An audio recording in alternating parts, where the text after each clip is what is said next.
안녕하세요 여러분. 오늘은 최근 정부가 발표한 지방 공시가 2억 이하 주택에 대한 취득세 완화 정책이 경매 시장에 어떤 영향을 미치고 있는지 자세히 살펴보려고 합니다. 특히 다주택자 분들에게는 큰 기회가 될 수 있는 내용인데요. 이 기회를 어떻게 활용할 수 있을지 함께 알아봅시다. 지난 4월 22일 정부는 취득세 완화 정책을 발표했습니다. 이 정책의 핵심은 무엇일까요? 원래는 공시가 1억 이하 주택에만 내가 집이 몇 채 있든 상관없이 취득세 1%를 적용을 해줬습니다. 그런데 이번에 그 혜택을 지방에 한해서 2억으로 늘려주었죠. 이 정책 변화의 의미를 제대로 이해하기 위해 먼저 취득세 중과제도에 대해 알아보겠습니다. 현재 강남 3구와 용산을 제외한 대부분의 지역은 비조정 지역입니다. 하지만 비조정 지역에서도 세 번째 주택부터는 취득세가 중과됩니다. 세 번째 주택은 4%, 네 번째 주택은 6%의 취득세가 부과되죠. 지금 강남 3구랑 용산 빼고는 다 비조정 지역입니다. 그 말은 세 번째 주택부터는 대부분의 주택이 취득세가 중과된다는 말이에요. 그런데 공시가 1억 이하인 주택은 이러한 취득세 중과에서 제외됩니다. 집이 몇 채 있든 상관없이 취득세를 1%만 내면 됐던 것이죠. 그래서 이런 공시가 1억 이하의 주택은 다주택자들도 투자할 수 있었고, 이런 물건들은 자연스럽게 입찰 경쟁이 심했습니다. 공시가 1억 이하 물건은 대체로 물건의 가치가 낮은 것들이 많은데 이상하게 낙찰률이 높았던 거죠. 보통의 경매 물건들과는 좀 다르게 움직였었습니다. 이제 상황이 바뀌었습니다. 수도권 이외 지역의 취득세 중과 제외가 공시가 1억에서 2억으로 상향되었기 때문에 다주택자들의 투자 선택지가 대폭 늘어난 것입니다. 수도권이야 집값이 워낙 높으니 공시가 2억 이하도 구축이 대부분인데, 지방은 2억으로 올리면 제법 물건 가치가 높은 물건들도 많거든요. 이런 변화로 인해 경매 시장에서는 어떤 현상이 나타날까요? 당연히 다주택자분들이 기다렸다는 듯이 지방의 공시가 1억에서 2억 사이인 물건에 입찰이 몰릴 것입니다. 자연스럽게 이 물건들의 경쟁률이 높아질 것으로 예상됩니다. 반면에 기존의 경쟁이 심했던 공시가 1억 이하 물건은 상대적으로 경쟁이 완화될 가능성이 있습니다. 다주택자들 중 일부가 1억 이상, 2억 이하 물건으로 옮겨가면서 기존 1억 이하 물건에 대한 수요가 분산될 것이기 때문입니다.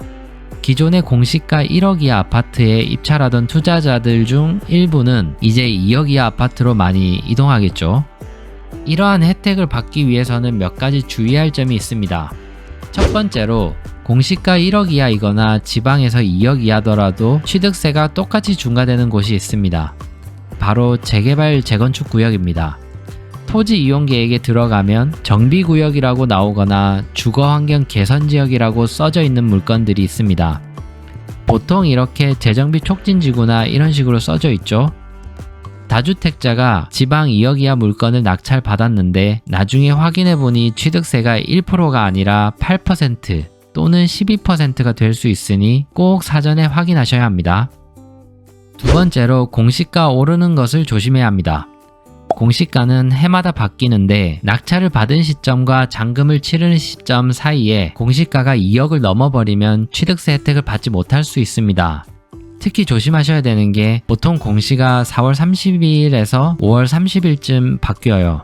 내가 5월 1일에 낙찰받아서 6월 1일에 잔금을 치르는 사이에 공시가 2억 이하였던 물건이 2억 초과가 될 수도 있는 거죠.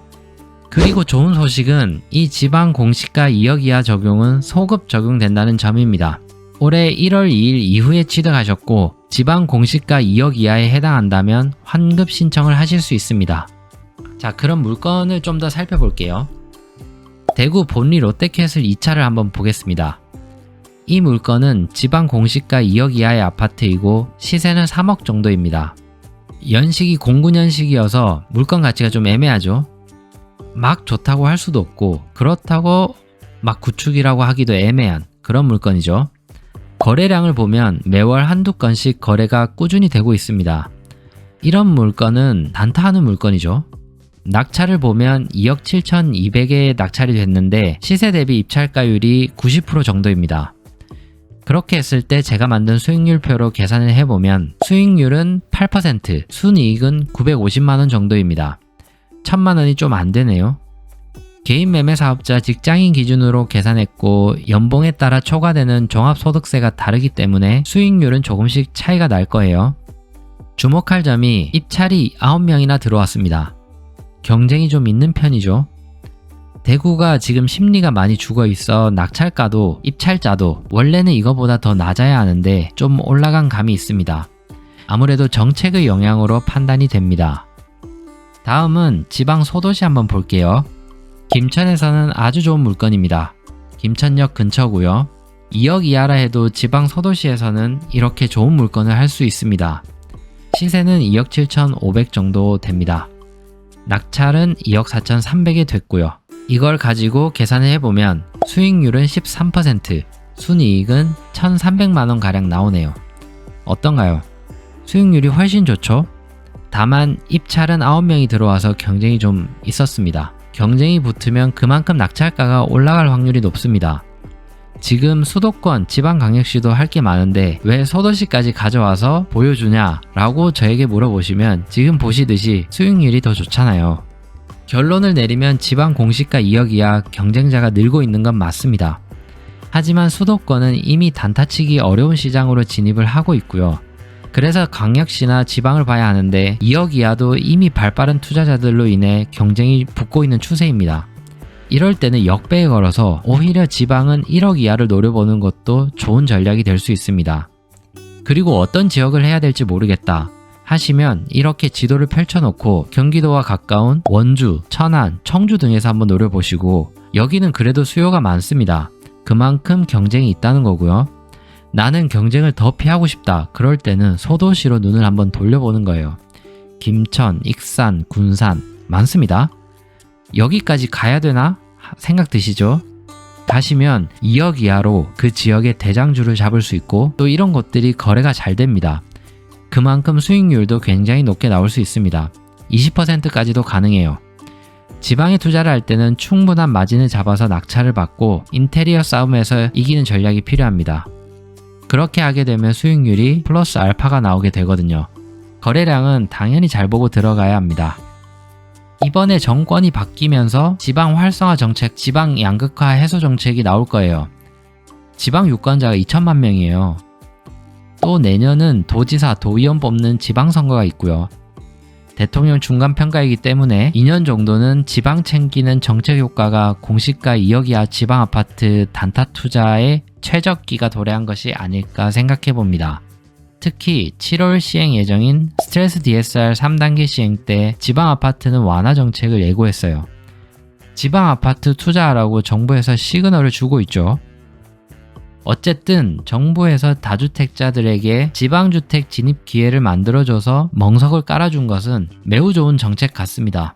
이런 기회를 잘 활용하면 상당한 수익을 올릴 수 있을 것으로 보입니다. 지금은 상승 구간은 절대 아니지만 일단 낙찰받고 명도하고 수리하고 매매할 때까지 그 6개월 내에 가격이 추가 상승해버리는 스윙도 한번 노려볼 수 있겠죠. 경매 단타에서 가장 짜릿한 게 바로 이 스윙입니다. 오늘은 바뀐 지방취득세 완화에 대해서 경매 투자자라면 어떤 생각을 가져야 하는지 얘기해봤습니다. 경매로 꾸준한 수익을 내려면 항상 생각을 한 번 더 해야 합니다. 사람들이 어디로 향할까, 그리고 그 변화를 예측하는 것만큼 중요한 것이 변화에 빠르게 적응하는 것입니다. 쉽게 돈 버는 방법을 찾기보다는 조금 어려운 길을 선택하는 것이 오히려 가장 쉬운 길이 될 수 있습니다. 내가 어려우면 남도 어려울 테니까요. 영상 끝까지 봐주셔서 감사합니다.